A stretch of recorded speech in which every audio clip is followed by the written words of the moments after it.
नमस्ते, आप देख रहे हैं KKN लाइव। मैं कुंदन। आज हम अपनी बात की शुरुआत एक वीडियो से करते हैं। पहले आप वीडियो देखिए। मोदी जी का गारंटी तो बहुत मजबूत वाला गारंटी है। ए मोदी जी के गारंटी वालों, क्या मोदी जी गारंटी लेंगे फिर से पलटेंगे कि नहीं पलटेंगे? जरा बता के दिखा दो, बताइए। मोदी जी के गारंटी वालों बताओ, बताइए। वह 12 फरवरी 2024 का दिन था। बिहार विधानसभा में मुख्यमंत्री नीतीश कुमार के सरकार द्वारा रखी गई विश्वास प्रस्ताव पर सत्ता और विपक्ष के लोग अपनी अपनी बात रख रहे थे। इस दौरान तेजस्वी यादव ने अपने ओजपूर्ण भाषण से मुख्यमंत्री नीतीश कुमार को बैकफुट पर खड़ा करने में कोई कसर बाकी नहीं छोड़ी। अपने दमदार भाषण से तेजस्वी यादव ने बिहार की राजनीति में कई संकेत एक साथ दिए हैं। तेजस्वी यादव ने बड़ी ही शालीनता और पैतरे की चतुराई से नीतीश कुमार को घेरा। इस भाषण को जिसने भी सुना वह तेजस्वी यादव के परिपक्व होते राजनीतिक अनुभव को बेशक महसूस किया होगा। कहने वाले तो यहाँ तक कहने लगे हैं कि नीतीश कुमार थके हुए हैं, उलझन में और परेशान नजर आ रहे थे। ठीक इसके विपरीत सत्ता से हटने के बाद भी तेजस्वी यादव एक विजेता की तरह भाषण दे रहे थे और लोगों के दिलों में अपने लिए संभावनाएं बना रहे थे। सदन में गरजते हुए तेजस्वी यादव ने नीतीश कुमार से कहा कि आप मोदी जी को हटाने के लिए मेरे साथ आए थे, अब आपका भतीजा अकेले ही बिहार में इस काम को पूरा करेगा। तेजस्वी यादव की यह एक पंक्ति बिहार की राजनीति में मिलिस्टो न बन जाए तो किसी को आश्चर्य नहीं होगा। तेजस्वी यादव यही नहीं रुके, वे पूरे रॉ में बोले जा रहे थे। अपने दमदार भाषण से उन्होंने बिहार में बीजेपी का विरोध का खुद को एक लौता दावेदार साबित करने में कोई कसर नहीं छोड़ी। एक और जहां पूरे देश में विपक्ष का इंडिया गठबंधन कमजोर पड़ता हुआ दिख रहा था, यूपी में आरएलडी नेता जयंत चौधरी, महाराष्ट्र में कांग्रेस नेता अशोक चौहान और बिहार में स्वयं नीतीश कुमार विपक्ष का साथ छोड़कर बीजेपी के गोद में बैठने की तैयारी पूरी कर रहे थे। ठीक उसी समय बिहार विधानसभा में बीजेपी के खिलाफ तेजस्वी यादव की हुंकार को पूरा देश देख रहा था। तेजस्वी यादव बड़े ही चतुराई से नीतीश कुमार पर सवालों की बौछार कर रहे थे।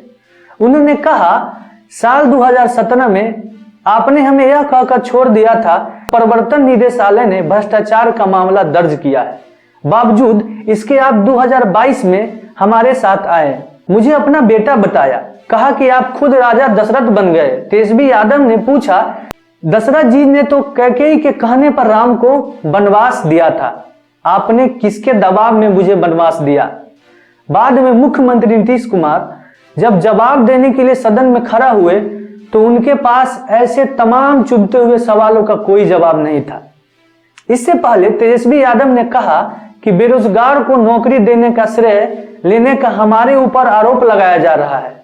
कहा कि बिहार के इतिहास में यह अभूतपूर्व उपलब्धि है, मुझे गर्व है कि महागठबंधन सरकार ने इतने बड़े पैमाने पर नौकरी दी, हमें हमारे किए गए काम का श्रेय क्यों नहीं लेना चाहिए?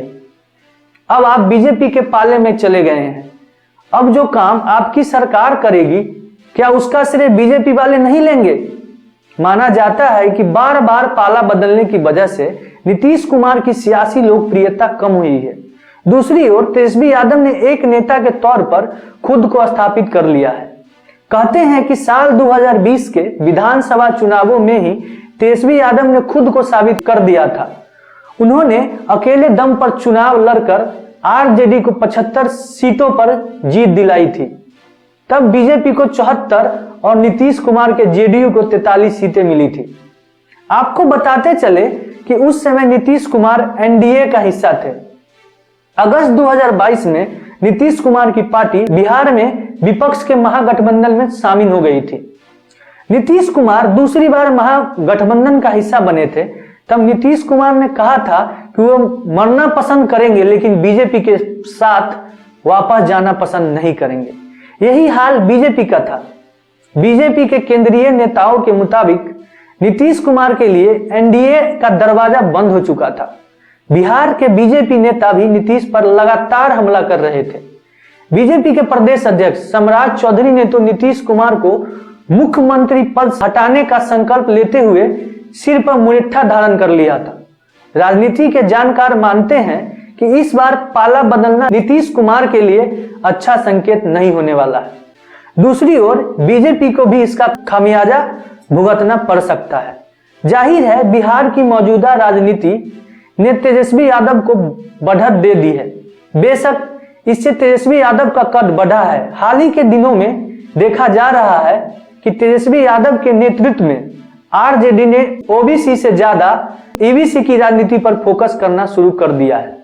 उन्होंने बीजेपी की परंपरागत कहलाने वाली अगरी जाति के वोटों को भी अपने साथ जोड़ने की कोशिश तेज कर दी है।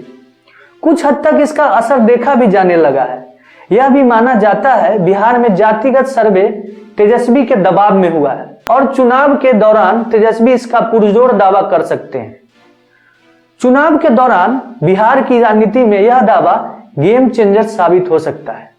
माना जाता है कि यह एक ऐसा मुद्दा है जिस पर बीजेपी और केंद्र सरकार दबाव में आ सकती है। बहरहाल आरजेडी ने दावा करना शुरू कर दिया है। तेजस्वी यादव ने बड़ी लकीर खींच दी है। फिलहाल मुख्यमंत्री नीतीश कुमार ने पाला क्यों बदला, इस सवाल का खुलासा होना अभी बाकी है। पर बिहार में एक आम अवधारणा यही है कि बार बार गठबंधन बदलने से अपने सियासी सफर के अंतिम दौर में नीतीश कुमार ने अपनी छवि खराब कर ली है। हालांकि इस सब के बाद भी बीते 2 दशक से नीतीश कुमार ही बिहार के मुख्यमंत्री के कुर्सी का प्राय बने हुए हैं। फिलहाल एनडीए में उनके पास आने के बाद वोटों के गणित पर इसका क्या असर पड़ेगा, यह देखना बाकी है।